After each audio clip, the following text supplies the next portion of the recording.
À Sainte-Marie, sur les bords de l'Atlantique, marcher sur l'eau est possible quelques mois dans l'année.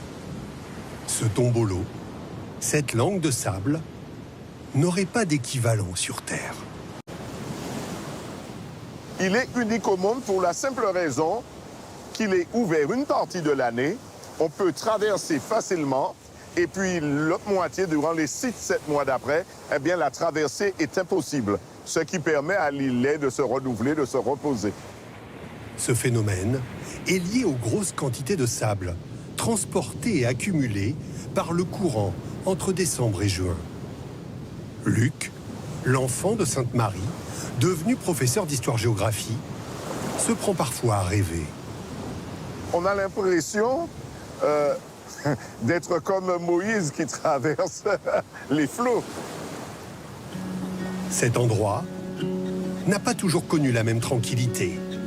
Jusqu'en 1936, il servait de port et était relié à la terre. Il y avait ce qu'on appelait un truck ou un lorry qui était poussé par des hommes ou tiré par des mulets. Et dessus, on mettait les boucaux de sucre.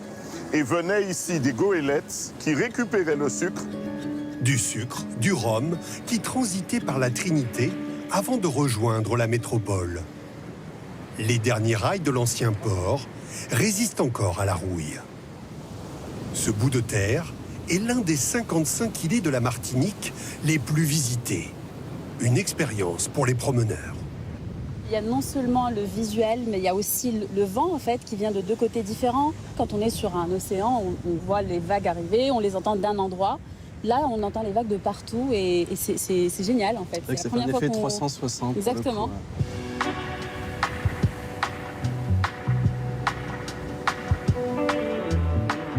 Sur la route des îlets, d'un bout à l'autre de la grande île, nous suivons l'INSEE et Alexis de l'Office national des forêts vers l'îlet Chancel, un autre lieu unique. À peu près à cette heure-ci, on devrait les observer en haut des arbres où ils prennent le soleil. À la recherche d'un habitant un peu particulier. C'est pas facile à voir, ils sont évidemment verts, ils se camouflent bien dans la végétation. Nous apercevons notre première iguane. Une femelle, quelques mètres au-dessus de nos têtes. Imperturbable, elle jette un léger coup d'œil. On observe les iguanes qui vont aller en haut des cimes pour pouvoir aller capter les rayons du soleil et se réchauffer. Et donc ça va permettre de développer leur fonction vitale et notamment la digestion. Une fois qu'ils sont bien réchauffés, ils vont redescendre des arbres et ils vont poursuivre leur journée et la température va diminuer petit à petit. L'iguane endémique, c'est l'iguane des Petites Antilles et son nom, c'est Iguana delicatissima. Avec la montagne Pelée au nord, l'îlet Chancel est un des derniers refuges pour ces iguanes. Sa population ici est estimée entre 500 et 800 individus. L'iguane des Petites Antilles, oui, c'est une espèce qui est en danger d'extinction. Elle subit alors plusieurs pressions et la compétition avec des espèces introduites, donc l'iguane rayée, l'iguane commun. Et le rat qui s'attaque au site de ponte des iguanes. Voici un mâle, gris, noir, plus foncé que les femelles. Un reptile aux allures de petits dinosaures. Alexis, il est à l'aise, là, il joue les équilibristes. Ouais, là, il essaye de naviguer entre les branches pour pouvoir aller chercher des feuilles qui sont dans l'arbre. Il faut savoir que les iguanes des Petites Antilles se nourrissent de feuilles, de fleurs et de fruits.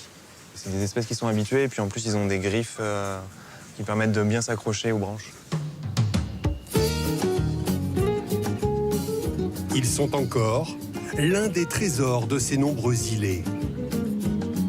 Autrefois, les Indiens avaient baptisé la Martinique l'île aux reptiles, l'île aux iguanes.